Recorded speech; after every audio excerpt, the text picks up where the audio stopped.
అలాగే పవన్ కళ్యాణ్ గారితో ఒకవేళ వర్క్ చేసే ఇదొస్తే ఏ యెస్. రోల్ చేయాలని? అలా చెప్పలేను కానీ బట్ ఇప్పుడు నా పెద్ద స్టార్స్ ఉన్న సినిమాలో ఖచ్చితంగా నాకు ఇలాంటి క్యారెక్టర్ కావాలని మనం డిమాండ్ చేయలేము. ఆ! ఆయనతో డిమాండ్ వదిలేసి ఇప్పుడు నాకుందండి. మా సార్ అడుగుతారు, ఇంట్రడ్యూస్ చేయని. ఎవరితో చేస్తారో ఎక్కువ అంటే, ఒక అందమైన ఆ బొమ్మ అంటే ఆడపిల్ల ఎలా అయితే ఉంటారో, అలాంటి అందమైన ఆడపిల్లలతో చేస్తే చాలా బావుంటదండి అనగానే, ఒక అందమైన ఆడపిల్లగా మిమ్మల్ని ఇక్కడికి పంపించారు. ఆహా! అలా నాకు కోరికలుంటాయి. ఆహా! అన్నీ లోపల చెప్పడం కదా! అలా అది ఇప్పుడు చెప్పండి అంటున్నా. పవన్ కళ్యాణ్ గారితో ఎలా? ఆయనతో స్క్రీన్ షేర్ చేసుకోవడం కూడా గొప్పే. బట్ అది కాకుండా అంటే ఏదైనా మంచి ప్రామినెంట్ రోల్ కొంచెం హ్మ్, కొంచెం స్క్రీన్ స్పేస్ ఎక్కువుండి, నాకు కొంచెం ఇంపార్టెన్స్ ఉండే క్యారెక్టర్ ఏదైనా పర్లేదు. అంటే నిత్య మేనన్ గారిలాగా నేను అనలేదండి ఆ వైఫ్ మాట. క్యారెక్టర్ లాంటిదొస్తే అదే ఎక్కువ స్పేస్ వస్తది. అంతే 'పుష్ప' సినిమాలో శ్రీవల్లిలాగా చాలా మంచిగానే చెప్తున్నారు డైరెక్టర్ గారు. ప్లీజ్ మా ఉషాశ్రీ గారిని ఆ స్థానంలో నిలిపించాలి. దాని తర్వాత ఇంటర్వ్యూ అడిగితే డేట్స్ ఖాళీ లేవండి. ఆదిత్య గారు వద్దు తర్వాత రండి. మేనేజర్ పంపించేయి. అంతవరకే ఎళ్ళాలని మాకైతే ఉంది. ఓకే అండి అయిపోద్ది. పక్కా. Thank you. ఇది నేను చాలా పాజిటివ్‌గా తీసుకుంటాను.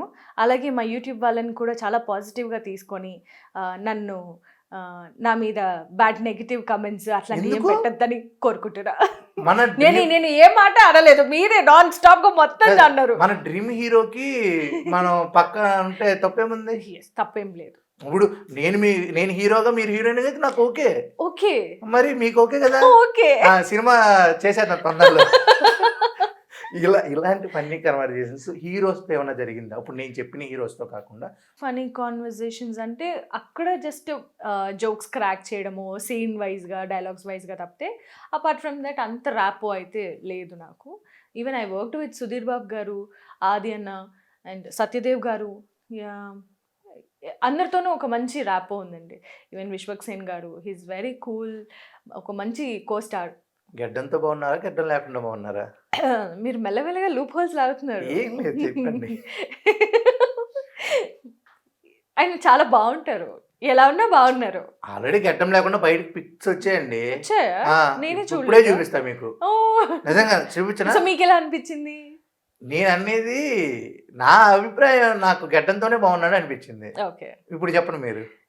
బావున్నారండి. ఇది కట్ వితౌట్ చేసే నాది కట్ చేయండా? చెప్పండి. అమ్మా!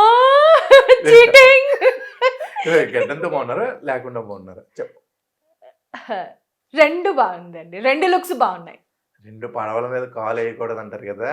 నేను చిన్నప్పుడే ఏసాను. ఇటు చదువు, ఇటు ఇండస్ట్రీ. మరి దాని మీద ఇప్పుడు వెళ్తున్నా కదా! చదువు ఎంతవరకు వచ్చింది? నేను గ్రాడ్యుయేట్ పాస్ అయ్యాను. ఇంకేముంది? ఇంకేం లేదు. 2 అవసరం లేదు. ఎక్కడ అడిగేసినా మనం దాన్ని సాధించామా లేదా? అంతే. తగ్గేదేలే అనుకుని ఇంకా మామూలుగా లేదు. గ్రాడ్యుయేషన్ చేశారంట. నేనేం వేస్ట్ ఏం అర్థం కావట్లేదు. ఎలా అండి వేస్ట్ ఎడ్యుకేషన్ లేకపోతే అయిపోతదా? అంటే మీరు ఎడ్యుకేషన్ రెస్పెక్టివ్ పొజిషన్‌లో కూర్చొని మంచిగా మాట్లాడుతున్నారు. ఉన్నాను. అంటే ధోని గారిలాగే నేను అంతే. Degree you pass never know yeah! Yeah! Next మీరు ఫ్యూచర్‌లో ఏమైపోతారో తెలీదు కదా! మీకు స్పోర్ట్స్ అంటే బాగా ఇంట్రెస్టా? లేదండి. ఓన్లీ డాన్స్ అంటే డాన్స్ వరకు. ఓకే. మీకు టాలీవుడ్ ఇండస్ట్రీలో హ్మ్. మంచి డాన్సర్ ఎవరైనా ఉన్నారు? హీరోయిన్ గాని, హీరో గాని. ఒక మంచి పేరు పేరు చెప్పండి. మీకు నచ్చిన. అంటే నేను వీళ్ళని చూసి బాగా ఇన్‌స్పైర్ అయ్యా. రీసెంట్ టైమ్స్‌లోనా? ఎప్పుడైనా 'సావిత్రి' గారి దగ్గర నుంచి ఇప్పుడు భానుప్రియ గారు, శోభన గారు అండ్ రమ్యకృష్ణ గారు. రీసెంట్ టైమ్స్‌లో చెప్పుకోవాలంటే తమన్నా గారు, శ్రీలీల గారు. అరే! మీరు గ్రేట్ డాన్సర్స్. ఎప్పుడైనా అలాగా వాళ్ళలాగా మేకప్ ఏసుకొని లేదు. చేసేవారా? లేదండి. Just but yeah! Classical dance అంటే ఆ గెటప్ అంతా వేరుంటది కాబట్టి దట్ ఈస్ డిఫరెంట్. యాహ్! నా నా స్టైలు నాది. ఓకే.